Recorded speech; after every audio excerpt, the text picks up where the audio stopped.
On the 18th of November 2022, Prophetess Evelyn was granted a revelation concerning a clergy leader. Let us view the prophecy issued by God's servant.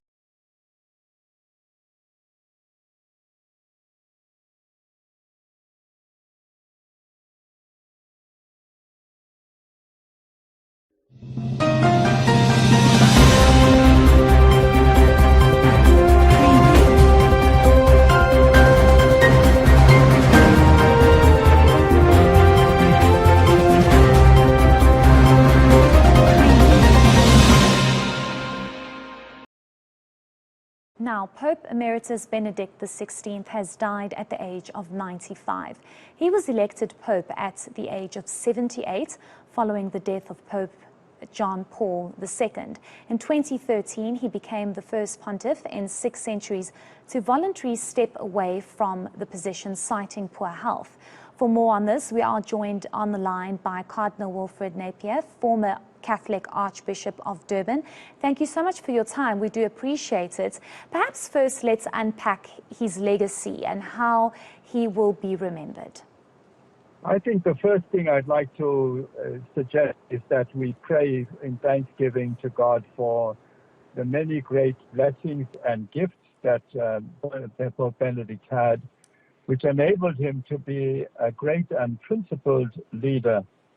And I think that's the very first thing I'd like to say. He had a wonderfully sharp mind. He was also gifted with a very warm heart. So while the mind was very sharp in applying theology, his heart was very warm in applying the compassion and so on of Christ. Those are some of the things I'm going to remember Pope Benedict for. Very sharp mind and a very warm heart. Yes, sorry, you can continue.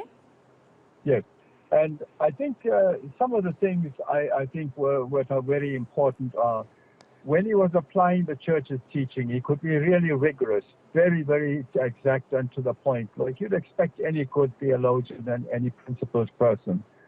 But when it came to applying that teaching to people who were in need, Pope Benedict could be most gracious and most loving and most caring. I remember, for instance, the visit to Britain, which was a very awkward one. There was a German who grew up during the time of Hitler, was in Hitler Youth, and is now a Pope visiting the country that had been bombed quite extensively by the German Air Force. And one of the first things that Pope Benedict did was to apologize to the British people for the suffering that had been caused. I thought it was a wonderful way of showing that no matter where you come from, you're always the bearer of God's love and His goodness. Those are some of the things I really do appreciate about Pope Benedict. Certainly. Maybe let's speak about his tenure, though. It doesn't come without controversy. And do you think the Vatican has done enough to deal with the allegations of child abuse? I think one of the biggest problems we have today is that, number one, we assume that every bishop knows about every case of child abuse that has taken place in his diocese. Usually, the bishop is the last person to know. And by the time he knows, the facts have become obscured in very many cases. Now, I don't know what Pope Benedict